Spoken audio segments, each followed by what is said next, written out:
ምዕራፍ 6 ቁጥር 25 ስለዚህ እላችኋለሁ ስለ ነፍሳችሁ በምትበሉትና በምትጠጡት ወይም ስለ ሰውነታችሁ በምትለብሱት አትጨነቁ።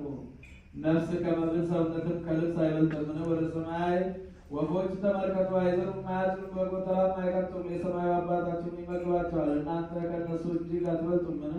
ከእናንተ ተጨንቆ በቁመቱ ላይ አንድ ክንድ መጨመር የሚችል ማን ነው? ስለ ልብስስ ስለምን ትጨነቃላችሁ? የሜዳ አበቦች እንዴት እንዲያድጉ ልብ አድርጋችሁ ተመልከቱ። አይደክሙም፣ አይፈትሉም። ነገር ግን እላችኋለሁ ሰሎሞንስ እንኳን በክብሩ ሁሉ ከእነዚህ እንዳንዱ አልለበሰም። እግዚአብሔር ግን ዛሬ ያለውን ነገ ወደ እቶን የሚጣለውን የሜዳን ሣር እንዲህ የሚያለብሰው ከሆነ እናንተ እምነት የጎደላችሁ እናንተማ ይልቁን እንዴት እንዲህ ምን እንላለን? ምንስ እንጠጣለን? ምንስ እንለብሳለን? ብላችሁ አትጨነቁ። ይህንስ ሁሉ አሕዛብ ሁሉ ይፈልጋሉ።